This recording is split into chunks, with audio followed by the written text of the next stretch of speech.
Hai, kali ini kita akan membahas kelebihan dan kekurangan masing-masing teori masuknya ajaran Hindu-Buddha ke Indonesia.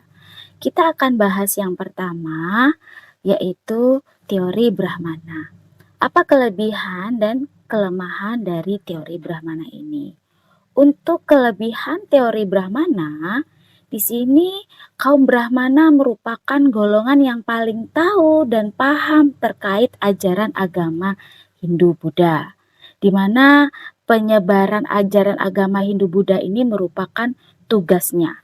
Selain itu, temuan sejarah terkait prasasti di Indonesia yang menggunakan bahasa Sanskerta dianggap sama dengan bahasa yang digunakan di India. Jadi kaum Brahmana adalah kaum yang bisa menggunakan bahasa Sanskerta dan huruf Pallawa. Sedangkan untuk kelemahan teori Brahmana sendiri adalah bahwa Brahmana itu mempunyai pantangan untuk menyeberangi lautan. Jadi kemungkinan untuk masuk ke Indonesia itu sangatlah kecil karena mereka pantang untuk menyeberangi lautan. Berikutnya, kelebihan dari teori kesatria.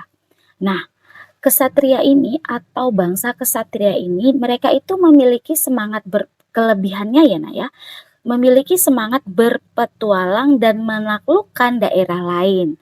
Nah, pada umumnya ini semangat berpetualang ini hanya dimiliki oleh para kesatria atau keluarga kerajaan. Nah, untuk kekurangannya sendiri di sini untuk teori kesatria itu, para kesatria ini mereka tidak bisa menggunakan bahasa Sanskerta dan huruf Pallawa. Kemudian di Indonesia sendiri kurangnya fakta yang membuktikan bahwasanya kesatria dari India itu menaklukkan wilayah Indonesia. Atau mereka mendirikan sebuah pemerintahan baru yang ada di Indonesia. Itu sendiri tidak ada gitu. Berikutnya, teori Waisya. Kelebihan teori Waisya ini adalah di mana Indonesia ini kaya akan sumber daya alam sehingga membuat para Waisya atau para pedagang yang ada di India itu melakukan perdagangan di Indonesia.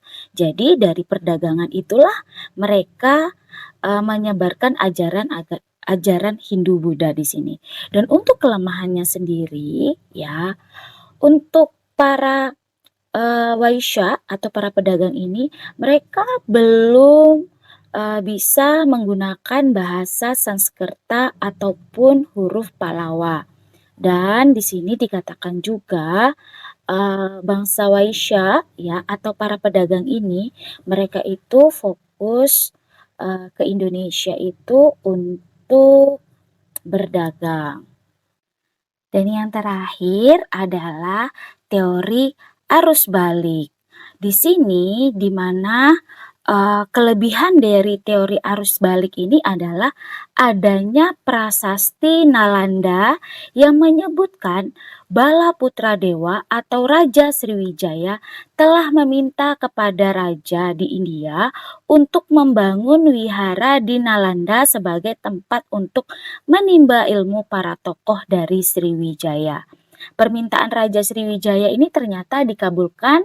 Dengan demikian setelah para tokoh atau pelajar itu menuntut ilmu di sana, mereka kembali lagi ke Indonesia dan setelah itu mereka menyebarkan pengaruh ajaran Hindu-Buddha itu sendiri di Indonesia. Itu untuk kelebihannya. Sedangkan untuk kelemahannya sendiri ya, kemungkinan orang Indonesia untuk belajar agama Hindu ke India itu sulit karena pada masa itu orang Indonesia masih bersifat pasif.